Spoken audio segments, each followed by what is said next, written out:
ஜாதகத்தோட பூவை எடுத்துக்கிட்டு இந்த கோவிலுக்கு போங்க, பிறகு உங்க வாழ்க்கையே மாறிவிடும். அதாவது ஒவ்வொரு கோவிலுக்கும் ஒவ்வொரு தனிச்சிறப்பு இருக்கும். ஒரு சில ராசிக்காரர்கள் குறிப்பிட்ட கோவிலுக்கு செல்லும் பொழுது அவர்களுக்கு அவ்வளவாக பலன் அளிக்காது.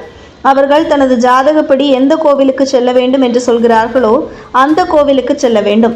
அப்படியே ஜாதகத்தில் தோஷம் இருப்பவர்கள் அல்லது ஜாதகத்தில் உள்ள கட்டங்களையே மாற்றி அமைக்க வேண்டும் என்றால் நீங்கள் இந்த கோவிலுக்கு செல்வது தான் சரி. தன்னுடைய தலையெழுத்தில் எவ்வளவு கஷ்டங்கள் இருந்தாலும் உடனே சரி செய்து தரும் சக்தி இந்த பிரம்மனுக்கு உண்டு.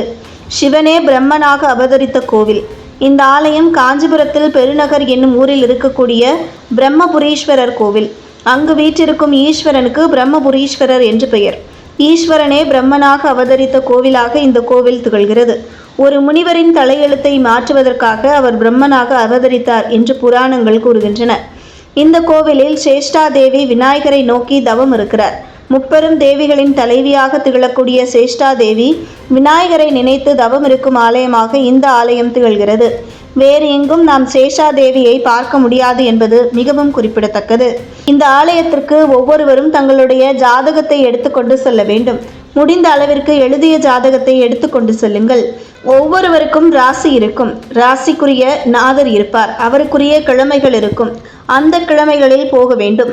அதாவது சுக்கிரனின் அம்சம் பொருந்திய ராசிகள் வெள்ளிக்கிழமையும், சூரியனின் அம்சம் பொருந்திய ராசிகள் ஞாயிற்றுக்கிழமையும், குருவின் அம்சம் பொருந்திய ராசிகள் வியாழக்கிழமையும், சனியின் அம்சம் பொருந்திய ராசிகள் சனிக்கிழமை, புதனின் அம்சம் கொண்ட ராசிகள் புதன்கிழமையும், செவ்வாயின் அம்சம் கொண்ட ராசிகள் செவ்வாய்க்கிழமையும், திங்களின் அம்சம் கொண்ட ராசிகள் திங்கட்கிழமையும் செல்ல வேண்டும். அப்படி செல்லும் பொழுது ஜாதகத்தை எடுத்து செல்வது போலவே மல்லிகை, முல்லை, பன்னீர், ரோஜா இந்த 3 பூக்களையும் உதிரிப்பூக்களாக உங்களால் இயன்றளவு வாங்கி கொண்டு செல்ல வேண்டும். அங்கு வீற்றிருக்கக்கூடிய பிரம்மபுரீஸ்வரர் பாதங்களில் உங்களுடைய ஜாதகத்தை வைத்து இந்த மலர்களால் அர்ச்சனை செய்ய வேண்டும். இப்படி தொடர்ந்து 3 வாரங்களோ 3 மாதங்களோ நீங்கள் தொடர்ச்சியாக இந்த வழிபாட்டை செய்யும் பொழுது உங்கள் ஜாதகத்தில் இருக்கக்கூடிய கெடுதல் விளைக்கக்கூடிய கிரகங்களும் நன்மை தரும் கிரகமாக மாறிவிடும். அதனால் உங்கள் தலையெழுத்தும் சீராகிவிடும். சிவனே பிரம்மனாக அவதரித்த இந்த கோவிலுக்கு சென்று சிவபெருமானை முழு மனதுடன் வழிபடுவதன் மூலம் நம் தலையெழுத்து மாறி வாழ்வில் நன்மை உண்டாகும். மேலும் ஜாதகம் முக்கியம். உங்கள் ஜாதகத்தில் என்ன கிழமைகளில் செல்ல வேண்டுமோ அப்படி சென்று வழிபட்டால்தான் முழு பலனையும் அடைவீர்கள்.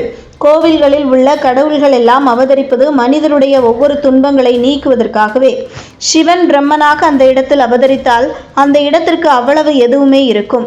உதாரணமாக திருவண்ணாமலை என்றால் பஞ்சபூதங்களின் ஸ்தலம். அதுபோலத்தான் அங்கு பிரம்மனுக்கு நமது கிரகங்களை மாற்றித்தரும் சக்திகள் அமைக்கப்பட்டுள்ளது. நம்பிக்கையுடன் சென்று கடவுளை வணங்குங்கள்.